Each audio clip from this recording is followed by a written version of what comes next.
O Jornal Taguacê está aqui hoje na Câmara Legislativa e hoje nós vamos falar um pouco da questão da reforma da Previdência. Para isso, eu estou aqui com o ex-ministro da Previdência, ex-deputado federal e ministro várias vezes, meu amigo, companheiro Ricardo Bezuino. Bom dia, Ricardo. Bom dia, prazer estar com você. Prazer é todo meu. Ricardo, o Senado agora fez uma conclusão da votação da reforma da Previdência em primeiro turno. O que você achou dessa reforma que o Senado aprovou? O Senado, Giovanni, teve, na verdade, um movimento de pressão do governo muito grande sobre os senadores. Eu estive lá no Senado mais de uma vez, com o senador Paim, estive no plenário a convite da Comissão Especial. Eu, mais o Eduardo Moreira e o Eduardo Fanhani, contra a reforma da Previdência, e o Rogério Marinho, que é o secretário de Previdência, Paulo Tafner, que é um economista neoliberal, e Zé Márcio Camargo, que é outro neoliberal que defende a reforma radicalmente. Fizemos um debate no plenário. E eu percebi que poucos senadores da base do governo compareceram. Por quê? Porque o governo quer, na verdade, evitar que eles conheçam os argumentos. E os argumentos são muito fortes, são argumentos potentes que nós temos contra a reforma da Previdência. Aí, então já está entrando Chico aí. A reforma da Previdência, na verdade, Jeová, é um ajuste fiscal. O que é um ajuste fiscal para as pessoas que não conhecem esse termo?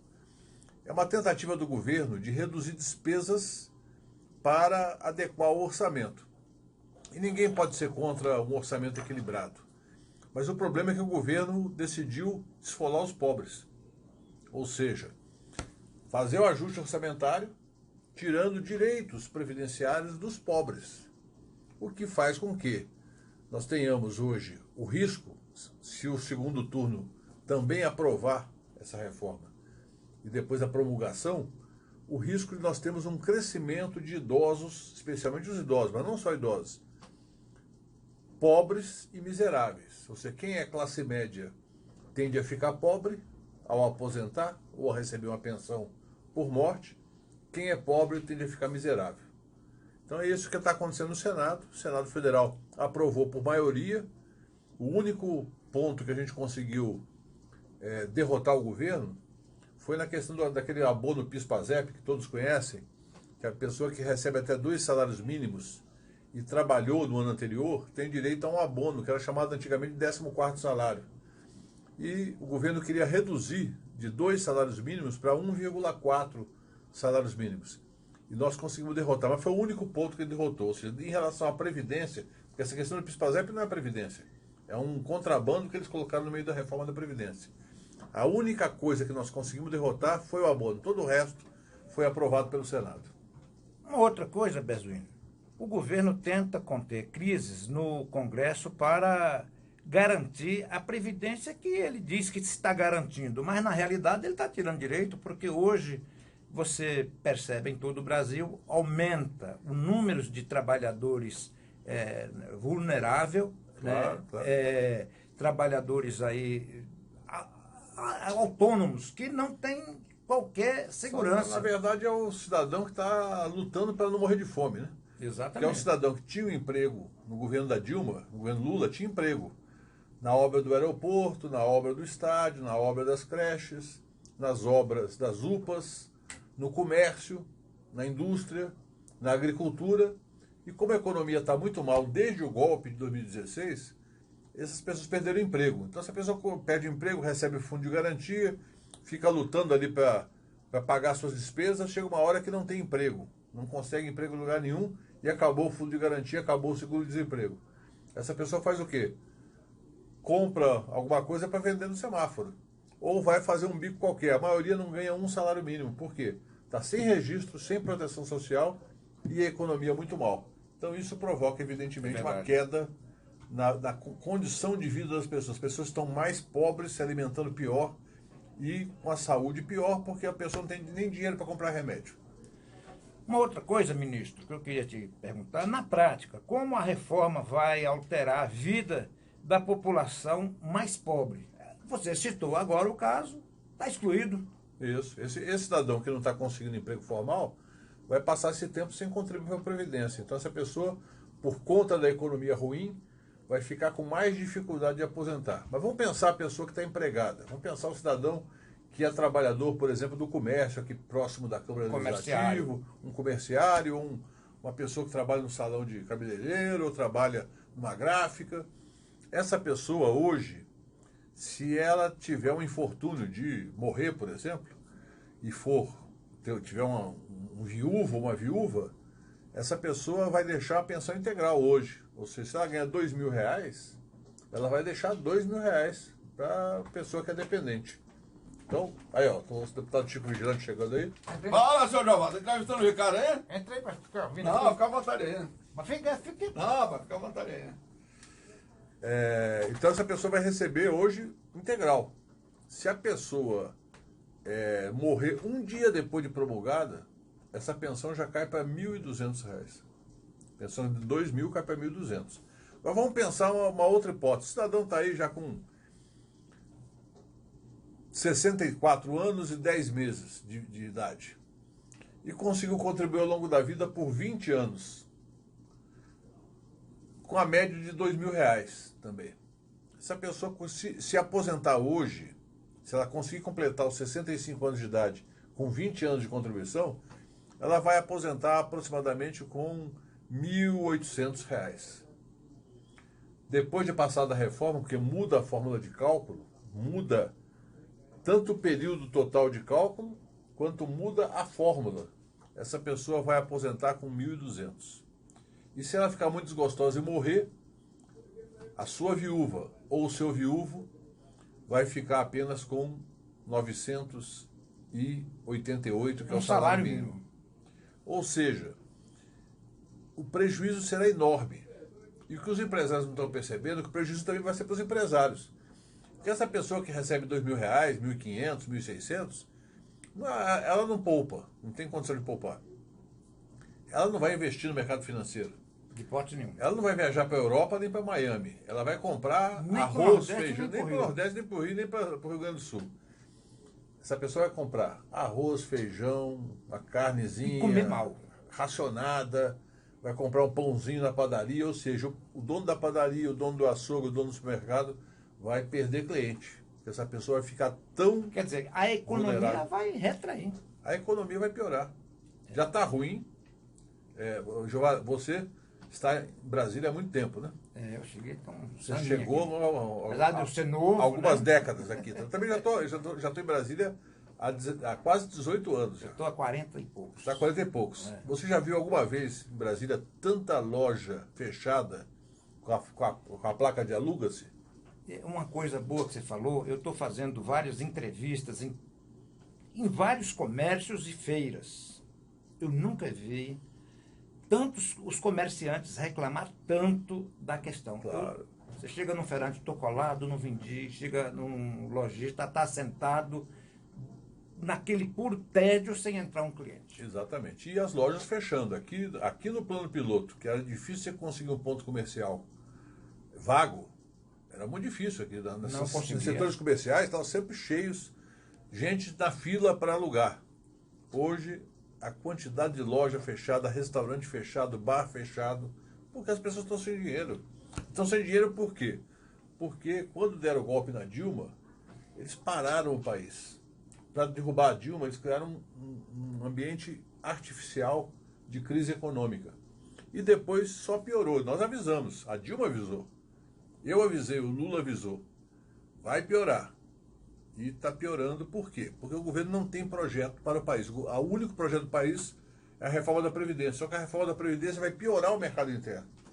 E piorando o mercado interno, o comércio da Adélio Prates, o comércio da Ceilândia, o comércio aqui do plano piloto, o comércio de toda Brasília e de todo o Brasil vai piorar. É verdade.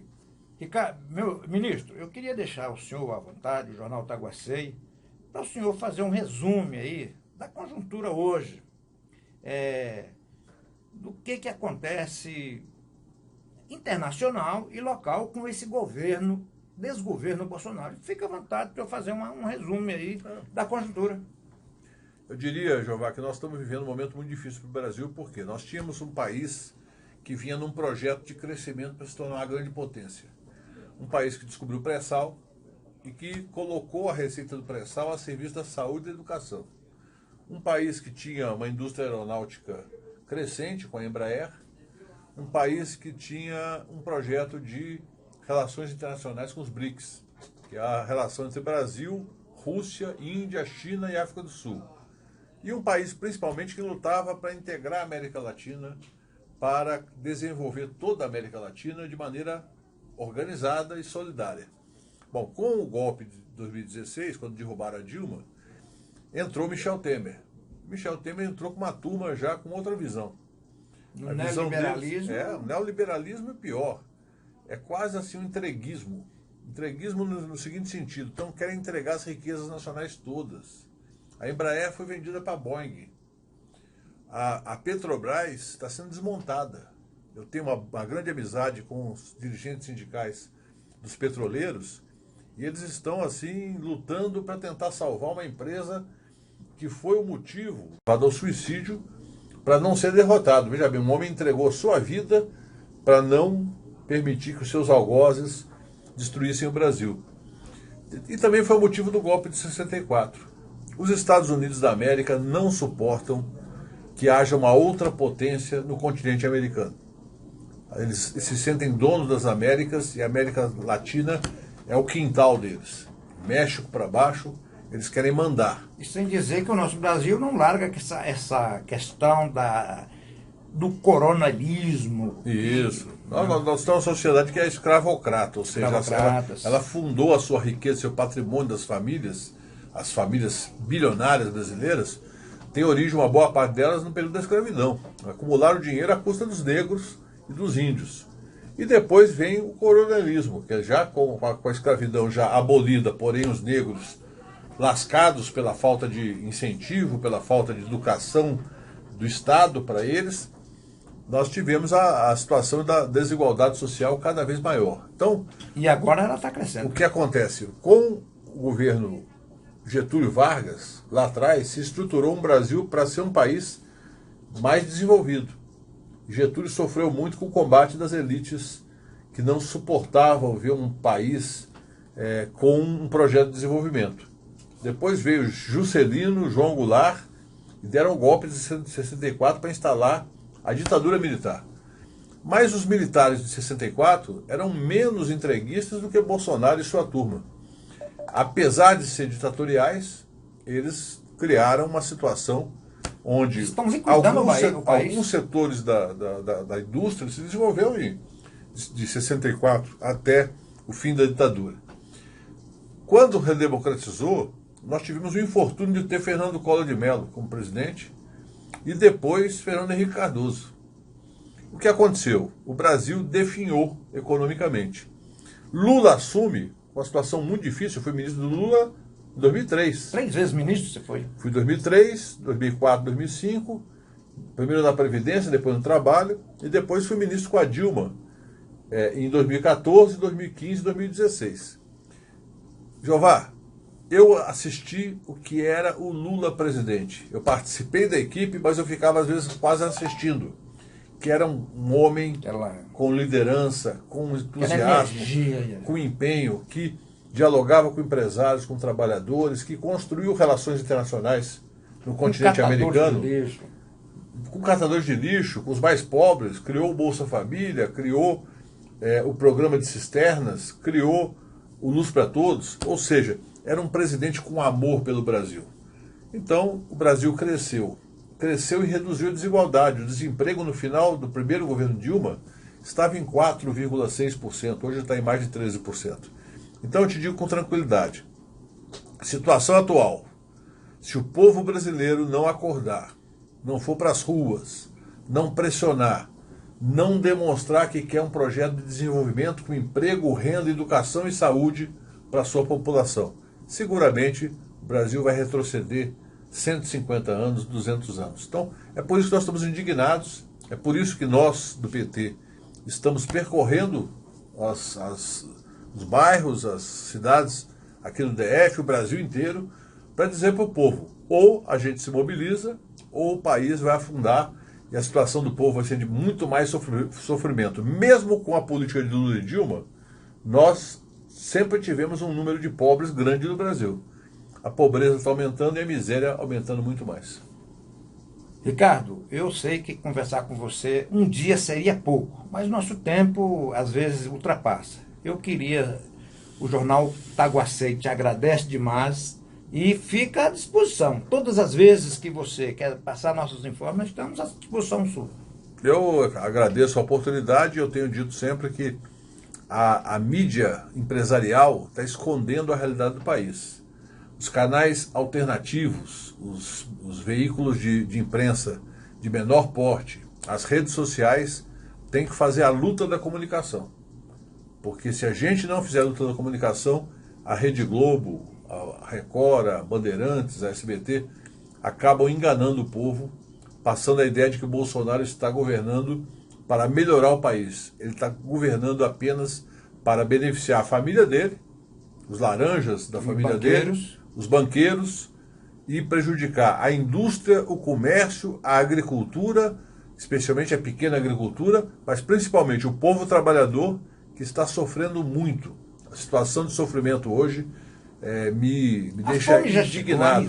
A fome, a miséria, as pessoas morando na rua, aqui no Plano Piloto, no setor comercial sul, e outro dia, voltando de uma viagem, desci ali para ir a uma reunião no PT e fiquei chocado a quantidade de famílias que estão morando ali ao relento, debaixo da marquise, para se proteger da chuva e do frio, mas passando fome, passando necessidade. Nós vamos fazer outra entrevista depois sobre a questão da miséria absoluta que está assolando o nosso país. Com certeza. Obrigado. Eu que agradeço.